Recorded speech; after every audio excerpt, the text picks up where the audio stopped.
We look into fair housing laws, and there's so much discrimination. Clients that as they are speaking with their agent, they're being guided towards communities that would be, quote unquote, a better fit. Well, many of our leaders look up at their offices and they realize that they all look the same. Everybody in the office looks the same. And yet that's not the reflection of their community. And so the question that we have to ask ourselves is, are the systems, the models, the businesses, are they fair?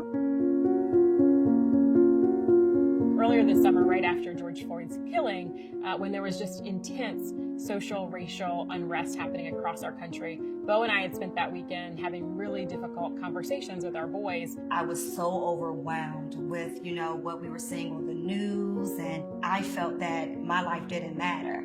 And that Sunday evening, we got a call from Gary Keller to have a conversation and say he stands with us and our family, and that he would be issuing a letter to the entire company to let everybody know his position and Keller's position that stands against racism and supports the lives of our Black associates and leaders. He didn't just provide words around the need for social and racial equity in our country. He put action behind it, and the action was the formation of the Social Equity Task Force. And he read the letter to me, and it was really spot on. The thought put into creating the Social Equity Task Force, and also Gary just taking the time out to actually speak to his agents, it really meant a lot to me. Dear Gary, I am writing this letter after reading your email to the Keller Williams family and honestly overcome with emotion because my white CEO genuinely cares about me.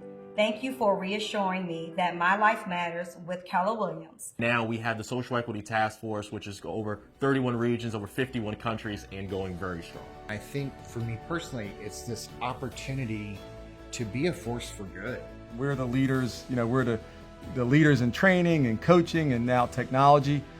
And why wouldn't we be the leaders around this topic? Anybody who is watching this video right now, I hope that you understand that the Social Equity Task Force, again, is for everyone. We're a support system. There was an agent that said they came back to Keller Williams because they heard that we have a Social Equity Task Force. Within the last 4 or 5 months, we have actually seen a 24% increase in minority leadership. Opening up room for conversation, that's our biggest win.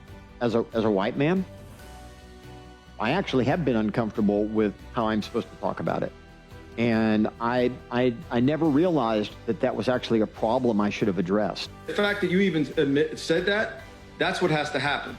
I think that the task force probably means more than even we even imagined it could.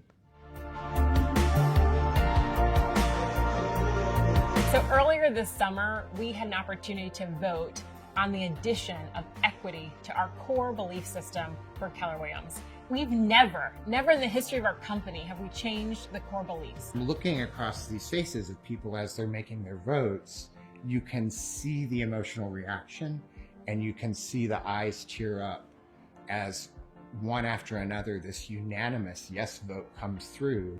It being unanimous, 122 votes were cast in favor of the motion, which obviously exceeds the 2/3 majority required to pass the motion. I actually cried. Gary Keller didn't make that change. The company made that change, right? He couldn't make that change in the belief system. It had to be everyone else. That vote was epic. That vote was historic. And that vote was monumental for Keller Williams. As the mom of 4 beautiful brown boys, I feel the impact. I feel the power. I feel the passion. I feel hopeful in the change of what is to come. The future looks bright for Keller Williams Associates of Color. When I think of, what to expect, I'm thinking of more people that look like me in leadership roles, more people looking like me as a trainer. When we all work together, when we all support each other, that's when we'll really be able to see a change.